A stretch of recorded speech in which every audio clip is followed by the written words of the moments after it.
I'd like to call the January Board of Education meeting to order. If everyone could please stand for the Pledge of Allegiance.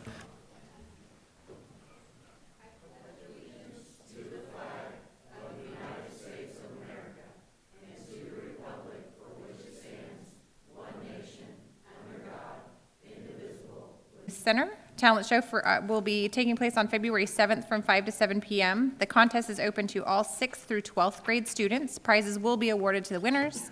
Deadline to register is February 3rd at the Youth Center. Save the date for February 22nd, the Salute to the Service wrestling event at Davidson Fitness Center. More details to follow on the Fort Leonard Wood Facebook pages and MWR Facebook pages.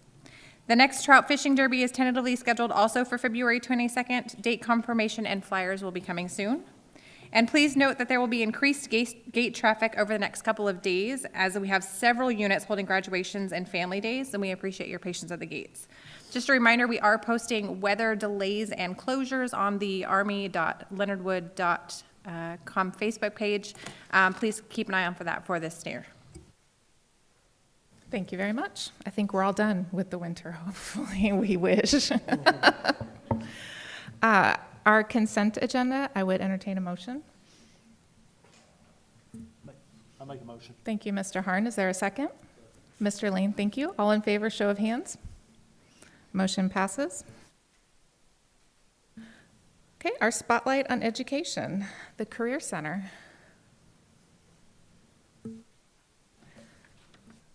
Did I miss something else? I'm sorry. It's okay. No. District announcement. I can wait. No, I'm sorry. District announcements. Okay. Thank you.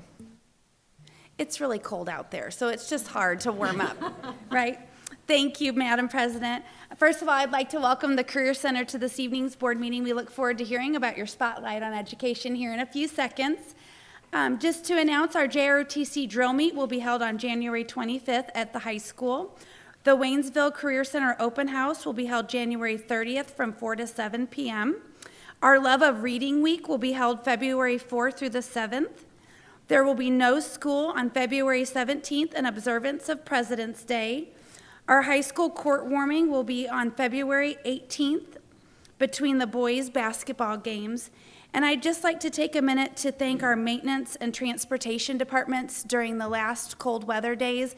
They did an excellent job getting our parking lots cleared, making sure our buses were running, checking routes to make sure things were safe. There's a lot of work that goes into that, and they did an outstanding job. I'd also like to congratulate our staff and our students for doing an excellent job. Coming back off of a break and heading into virtual instruction is no easy task, and everybody made the best of it. We had 80% or above attendance every day, and I'm just really proud of everybody's efforts and wanted to thank them. So that's all, Madam President. All right, I apologize for skipping you. Mr. Callis, are you ready?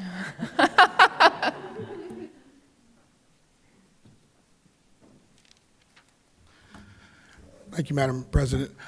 First of all, I do want to just give a huge shout out to this group behind me. They've done always do an excellent job of instructing in career and tech ed. So I do thank all the staff members that showed up tonight. So I appreciate you guys. At this time, we will recognize our certified staff. So if I could have Colonel Williams come up.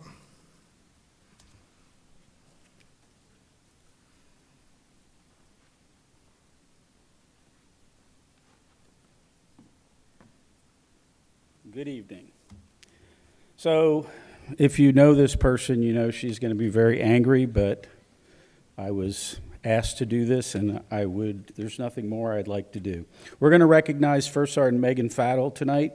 She started as a JROTC instructor in 2015 after serving over 21 years in the United States Army. In Army terms, she is what right looks like and what we all strive to emulate.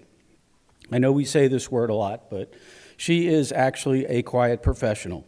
She keeps all the plates spinning, keeps us all grounded, and keeps us all focused and on track. She is a rare person, an amazing teacher and coach, and most of all, she's an all-around good and kind person. I know well from the outside looking in, she seems much different. I've heard cadets refer to her as the mean lady down the hall. That is until they're in her class. Truth is, she's simply amazing.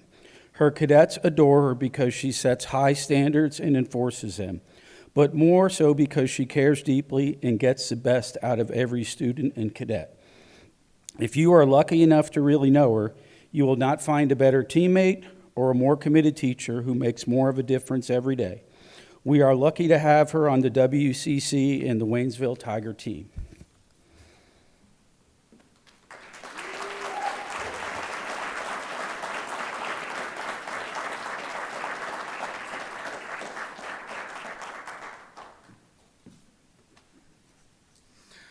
So it's my honor to present the Spotlight Award winner for the classified.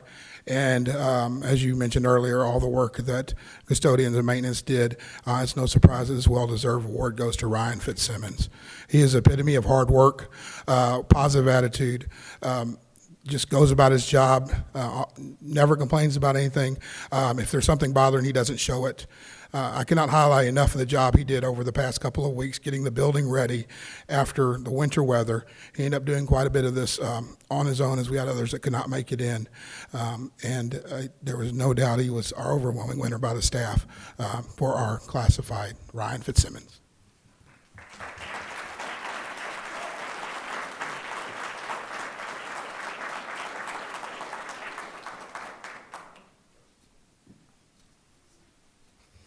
And for our PLC group, it's a smaller PLC group, but what they have done is nothing short of remarkable.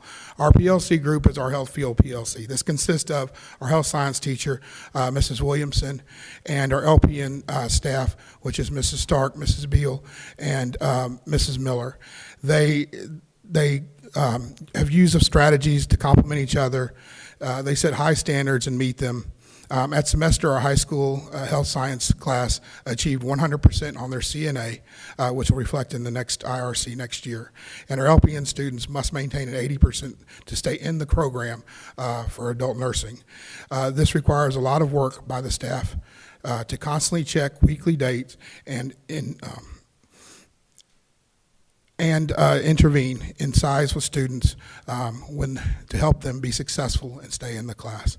So I'd like to present this to our health science and LPN PLC group.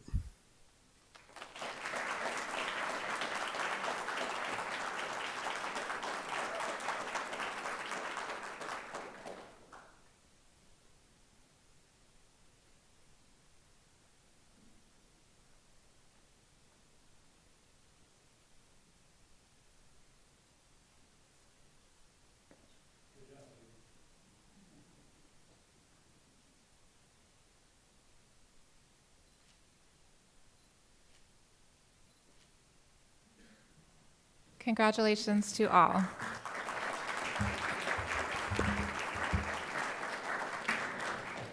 Next up, our January Transportation Employee of the Month, Mr. Tronstad.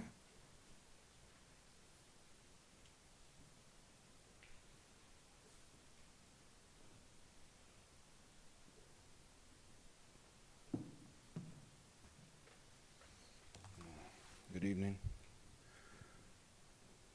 I'm thankful for the heat today, for one. So today, I'm here to recognize our January Employee of the Month, Miss Kristen Tarver. She's joined our department July, so she's been with us about 6 months, and in that period of time, she hasn't missed one day of school, still has perfect attendance. She makes a difference every day, always has a smile on her face, always willing to do whatever's asked of her. You never hear a negative thing come out of her mouth. I think she's a great role model for some of our other employees, and something to strive towards. So I'm very thankful she's part of our team, and I would just like to thank Ms. Tarver for choosing transportation to make a difference in children's lives. Thank you.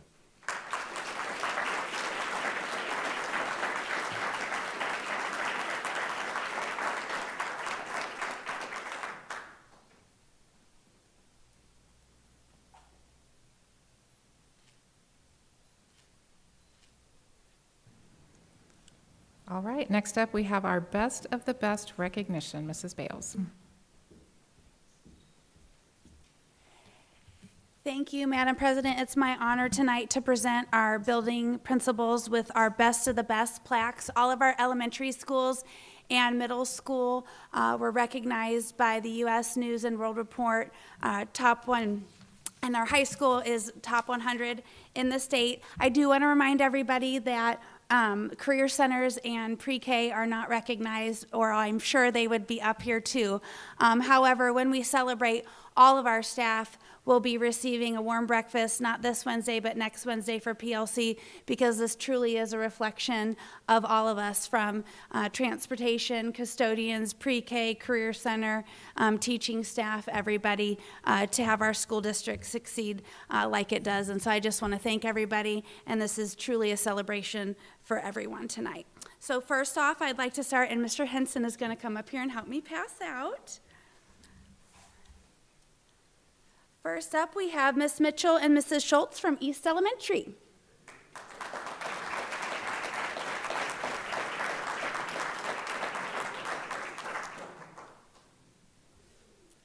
Mrs. Vernon from Freedom.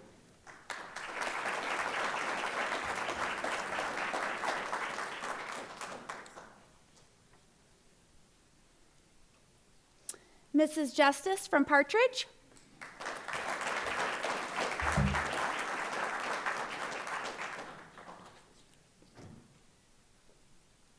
Mrs. Justice from Thayer.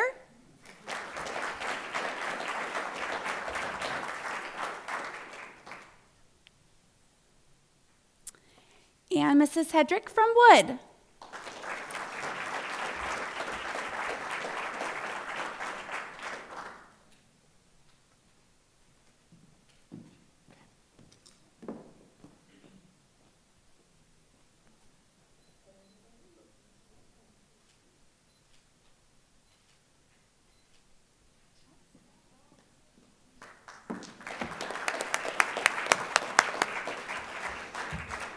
Okay, for secondary, we have 6th grade center, Mr. Schnicker.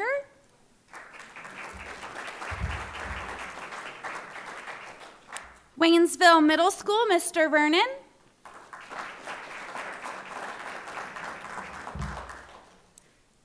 And then top 100 high schools, Dr. Witt.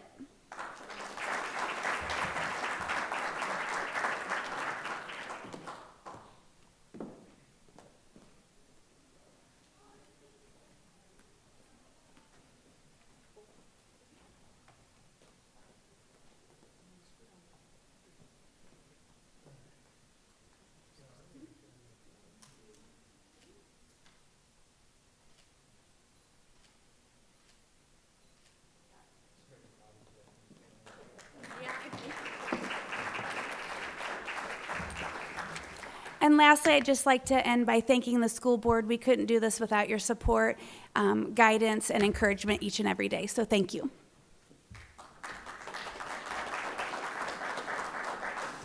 Thank you, Mrs. Bales, and I know that each one of us appreciates what you and what your team does, so thank you very much for what you all do every day. At this time, community recognitions. Dr. Goforth.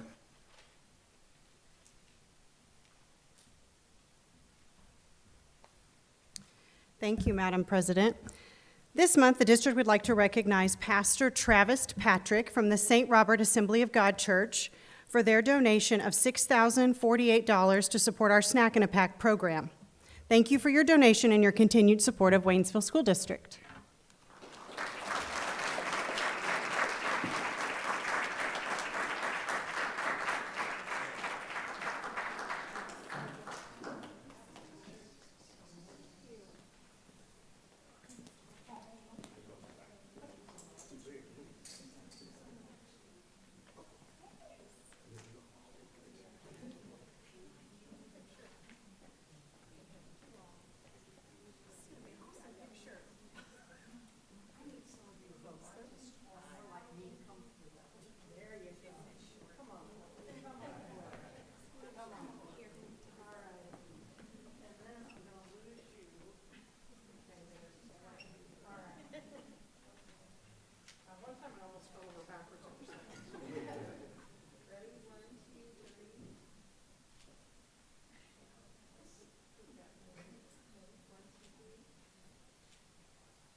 All right, under discussion items, our mid-year STAR performance report. Mr. Henson.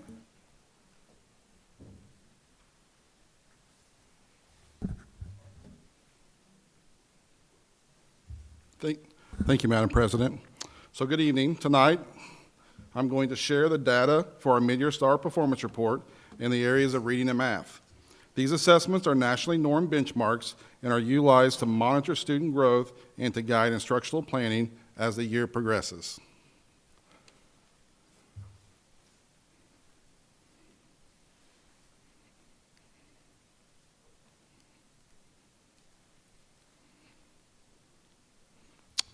So just a little bit of report information as we go through this. This report will focus on the following measurements: percentile rank, which compares students' reading and math ability to other students in the same grade level nationally. For STAR, 40 percentile or higher is considered as being on level. As a district, we use the 50th percentile as it's a better predictor for student proficiency on state assessments. We'll look at scale score, which calculates based off the difficulty of the question, and this is what students know. Then lastly, it's a new one for this year, the student growth percentile. Compares the student's growth to that of their peers academically.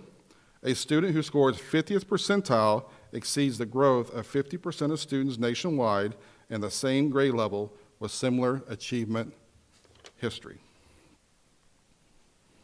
The first one we'll look at is the STAR Early Literacy for kindergarten. The STAR Early Literacy test is reading is administered to both kindergarten and first grade students.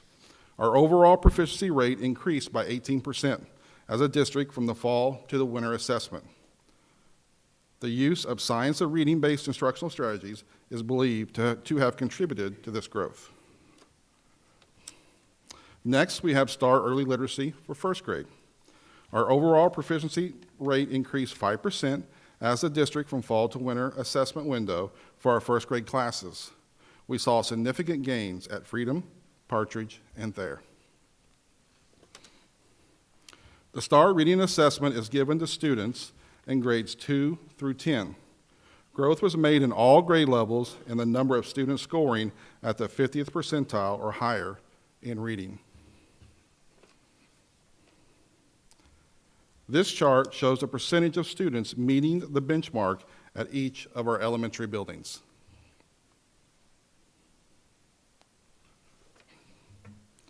This slide shows the scale score to meet the winter benchmark. We saw growth in all grade levels. The average scale score in grades 3 through 10 exceeded the scale score that meets the winter benchmark. The student growth percentile compares students' growth to that of their peers nationally. Our goal is to have the median student growth percentile at 50% or above. We are above the 50th percentile in all elementary grade levels with the exception of first grade as a district. We will take a look at the STAR skill reports and utilize both district and building level instructional coaches to provide additional support. Next, we'll take a look at STAR Math. STAR Math assessment is given to students in grades 1 through 8. Growth was made in all grade levels and the number of students scoring at the 50th percentile or higher in math. This chart shows the percentage of students meeting the benchmark at each of our elementary buildings. This slide shows the scale score to meet the winter benchmark. We saw growth at all grade levels. The student growth percentile compares students' growth to the other peers nationally. Our goal is to have the median student growth percentile at 50% or above.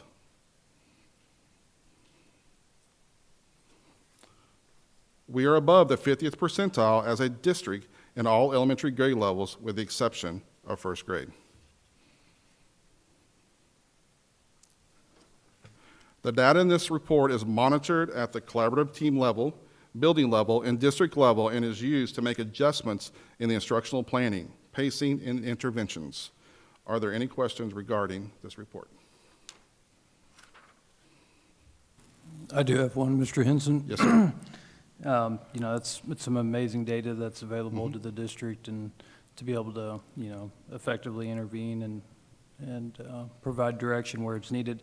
How nuanced is it? I mean, is it get down to the classroom level where if there's gaps in identified in a particular classroom, where that teacher can be given the direction to? So we can best support our students as well. Yep. You're welcome. Other questions for Mr. Henson? Okay, thank you very much. Thank you. Next up, we have our career and technical education update. Mr. Callis. Thank you, Madam President.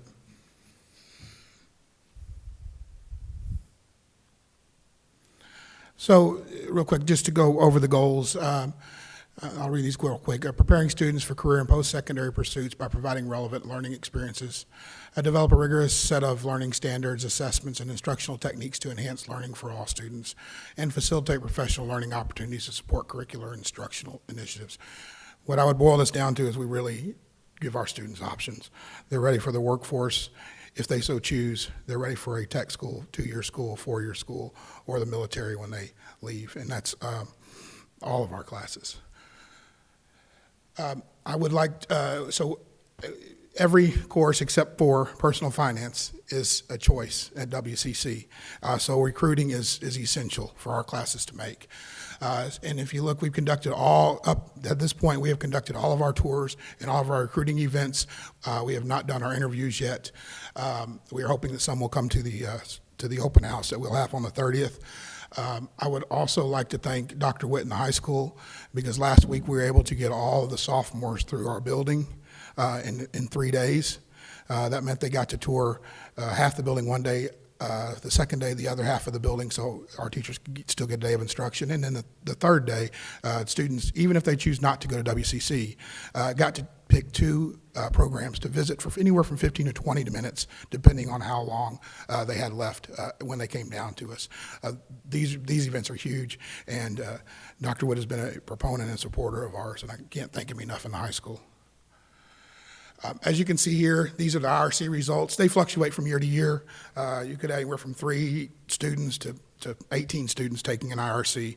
I will tell you, IRCs are industry recognized credentials. There is a huge push by the state, DESE, and CTE administrators to really hone in on the importance of having an IRC, to have a credential that the workforce would be looking for.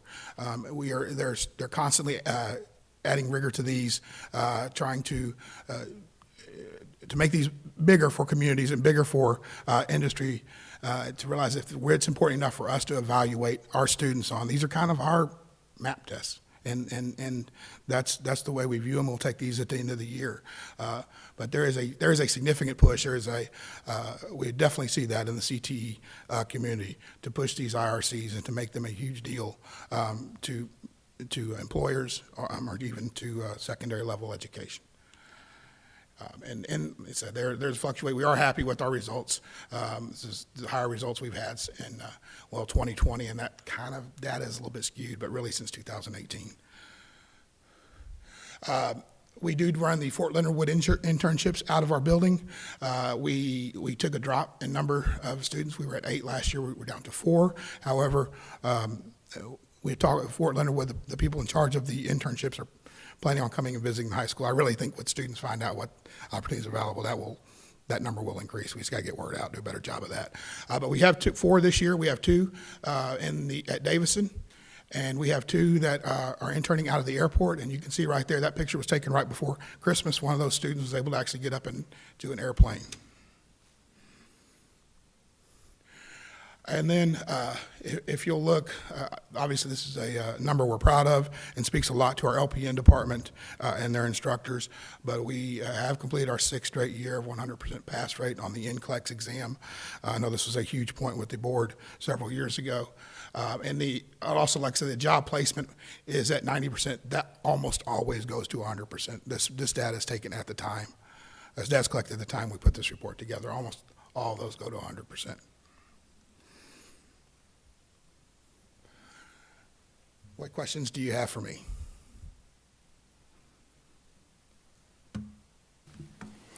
Mr. Callis, I don't have any questions, but your building is one that I've probably had the opportunity to visit the most professionally, through my career.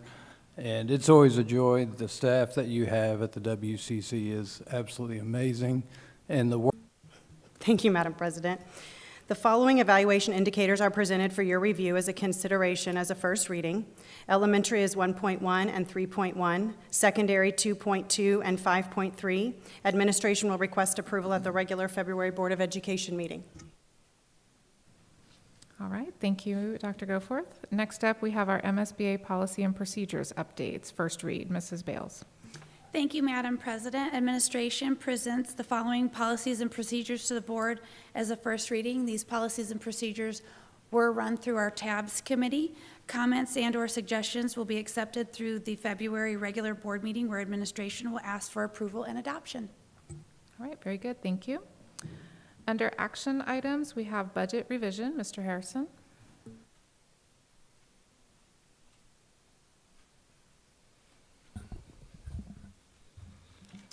Thank you, Madam President. I'm pleased tonight to present the FY25 budget revision. And so the budgeting process we go through, this is the FY25 budget. This budget was initially approved by the board back in June of '24. And so we go through the process and, minor adjustments as you go through the year need to be made to kind of bring things closer to actual expenses. And so been working hard with operational services staff over the last few weeks to present this budget revision tonight. So I'm jumping in here real quick.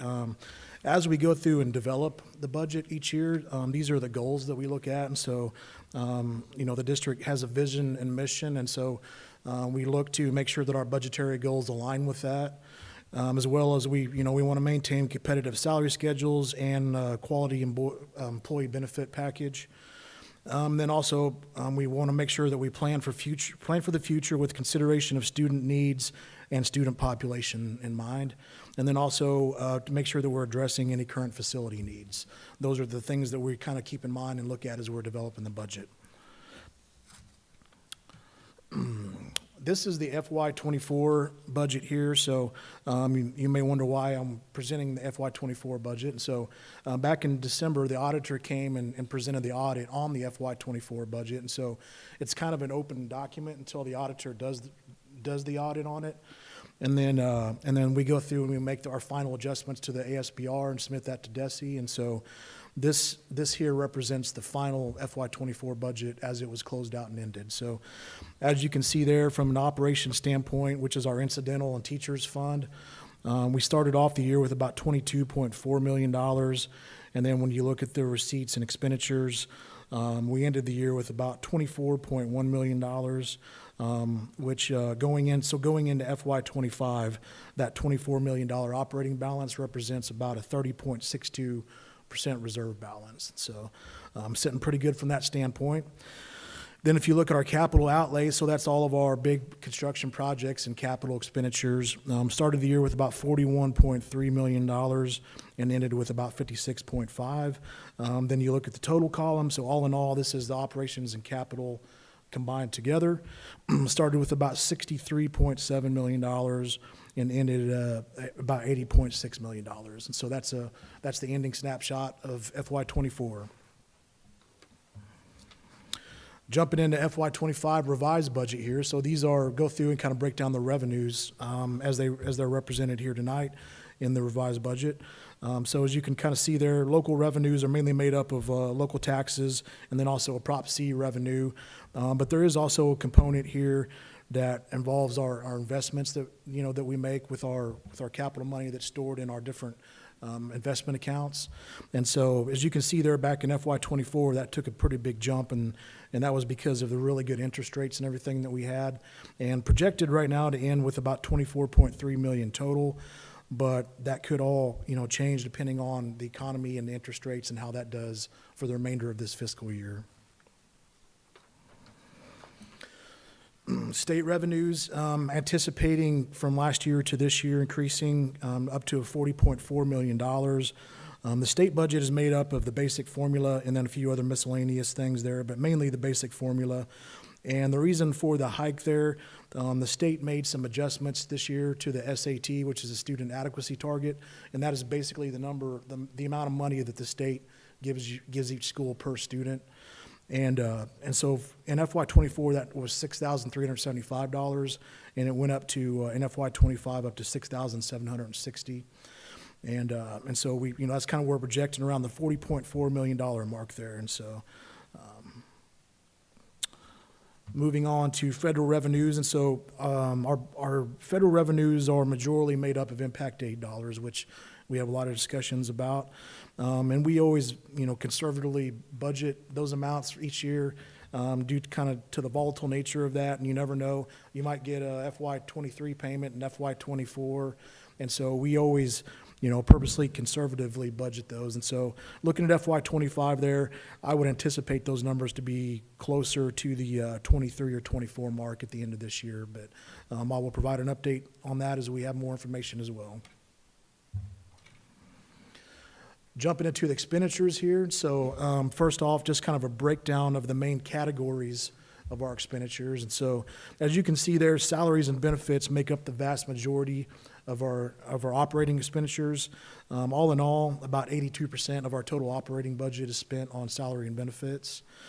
Salaries around 64%, benefits around 18%. Purchase services, which is things like, if we go out and OPA, our outsourced food services, K-12 ITC, our outsourced our technology department or contract that we have, those types of things where we outsource and have purchase services are what makes up that expense. That's about 18% of the overall operating budget. And then supplies make up about 8% of the overall operating budget. Kind of breaking down employee salary and benefits here a little bit further. So as you can see, in FY '25, we are currently budgeting, ending in June 30th, spending around right at about $50 million in salaries and around $14.2 million in benefits. And that's overall right at about a $3 million increase going in from FY '24 to FY '25, and that is due to the salary and benefits package, the salary increase that the board approved going into this fiscal year. Thank the board for that very much.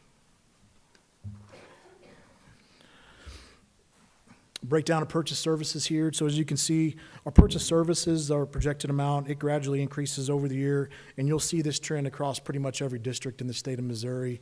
As you see other districts there's a trend of moving more towards purchase services and outsource things like food services and technology and things of that nature. And so I would anticipate if you looked at other districts across the state of Missouri, you would see this same kind of growth here as well.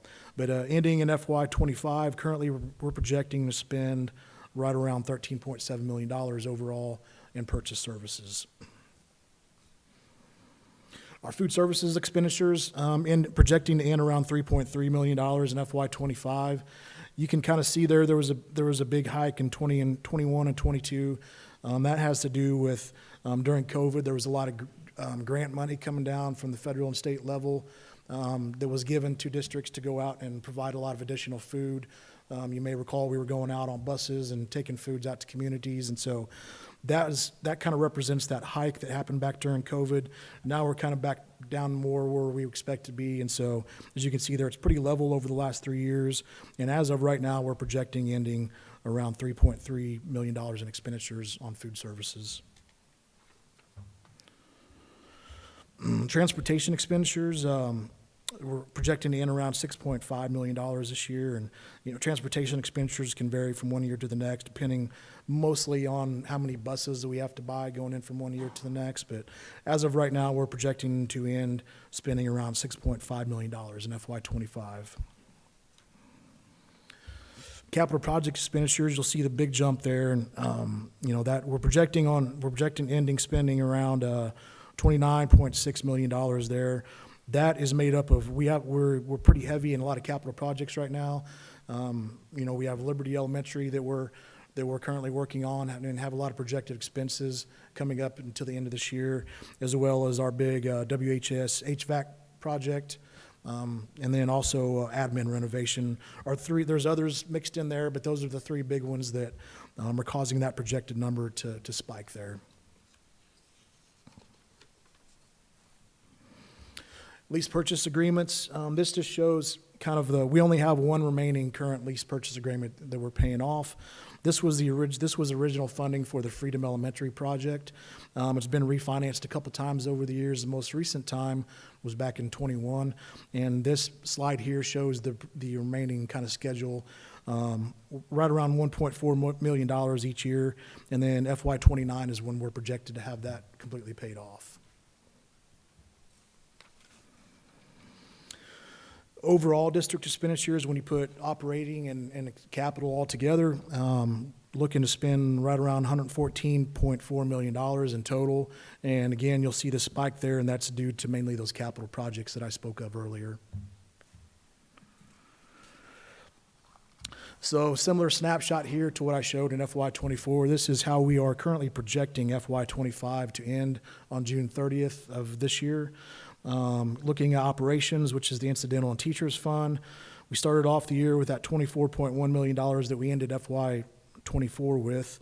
And then when you look at the estimated receipts and expenditures, we're projecting to end around $24.5 million in operating, which gives us about a 30.2 million or 30.2% reserve balance, which is kind of where we want to stay right now, around that 30% mark. So that looks good. And then looking at the capital outlay there, so the capital project starting with about $56.5 million, and then with our expenditures on all the projects we have coming up and the revenues we're anticipating to end around $33 million on the capital outlay.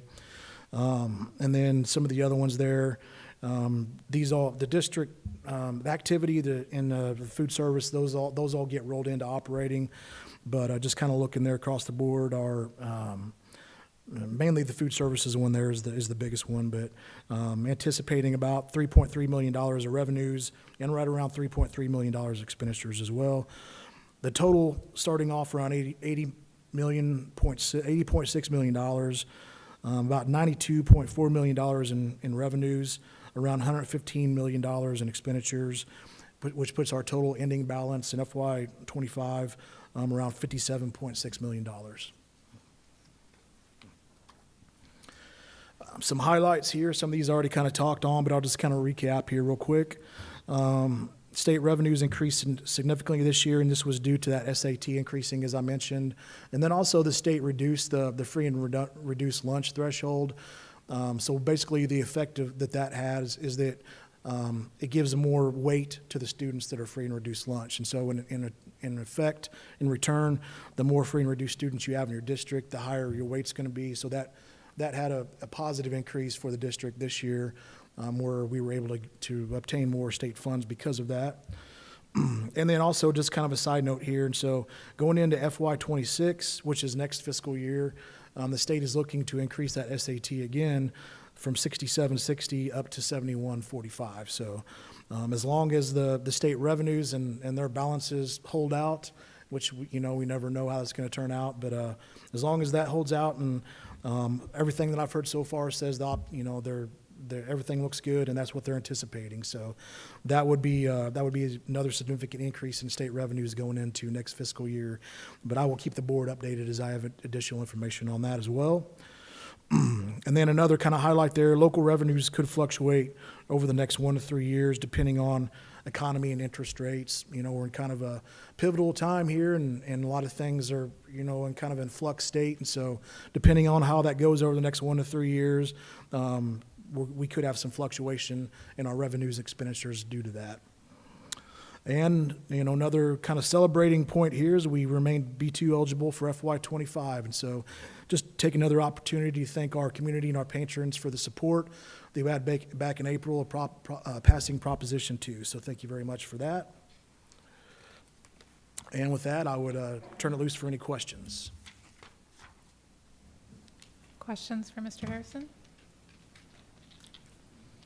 All right, thank you, Mr. Harrison. Thank you. If there are no questions, I will entertain a motion to approve our revised budget for 2024-2025. Thank you, Mr. Anderson. Is there a second? Mr. Harn, all in favor, show of hands. Thank you. Our 2025 summer school program, Mr. Henson. Thank you, Madam President. The proposed 2025 summer school program will be conducted from May 29th through June 26th. Administration requests approval of the 2025 summer program as presented. If there are no questions for Mr. Henson, then I would entertain a motion to approve. Thank you, Mr. Quinn. Do I have a second? Mr. Lane? Thank you. Or Mr. Lurcher? All in favor, show of hands. Thank you. Additional course updates, second reading. Mrs. Long. Thank you, Madam President. Administration requests approval for the attached changes and additions to the Waynesville High School course description book. Okay, if there are no questions for Mrs. Long, I would entertain a motion to approve. I'll make that motion. Thank you, Mr. Keeling. Do I have a second? Thank you, Mr. Pondrum. All in favor, show of hands. Motion passes. Job descriptions, second read. Dr. Goforth. Thank you, Madam President. The following attached proposed job descriptions are presented for your review as a second reading. 2.22.5 Cybersecurity Specialist, 5.02.3 School Bus Aide. The administration requests approval of the job descriptions as presented. Okay, I would entertain a motion to approve. I'll make a motion. Thank you, Mr. Harn. Do I have a second? Thank you, Mr. Anderson. All in favor, show of hands. Motion passes. Annual School Board Election Ballot, Mrs. Bales. Thank you, Madam President. The final date to file for the Board of Education candidacy was December 31st, 2025 at 5 p.m. December 31st, 2024, 5 p.m. The proposed ballot format of board candidates for the April 2025 election will be submitted to the Pulaski County Clerk prior to the deadline of January 28th, 2025. 2 seats on the board, each for a term of 3 years, are open. 3 individuals signed up to run for the board: Aaron Pondrum, Charles Quinn, and Richard Oxendine. Administration asks for approval of the ballot language for the annual school board election on April 8th, 2025, and to submit to the election authority for inclusion on the ballot. Okay, thank you to all those who signed up to run. I know that is a decision to make, but we appreciate everyone. And with that, I would entertain a motion to approve. I'll make that motion. Thank you, Mr. Keeling. Do I have a second? Mr. Anderson. All in favor, show of hands. Motion passes. Congratulations, y'all are on the ballot. Our lease purchase reimbursement resolution, Mr. Harrison. Thank you, Madam President. So the approval and adoption of this resolution will allow the district to utilize the proceeds from tax-exempt obligations to be issued by the district to reimburse capital expenses already incurred in connection with the Liberty Elementary School project. And so with that being said, administration recommends a motion to approve and adopt the resolution determining the intent of the Waynesville R6 School District to reimburse itself for certain capital expenditures in connection with the Liberty Elementary School project. Exciting stuff. Do I have a motion to approve? Mr. Anderson, thank you. Do I have a second? Second. Thank you, Mr. Harn. All in favor, show of hands. Okay, at this time, we are going to enter into closed session as vote as allowed by RSMO 610.021, Section 3, hiring, firing, and disciplining or promotion of employees, and Section 13, individual personnel records, performance ratings. Do I have a motion to enter into closed session? I'll make the motion. Thank you, Mr. Harn. I'll second that. Thank you, Mr. Quinn. Roll call vote. Mr. Lurcher? Yes. Yes. Yes? Yes. Yes. We are in close.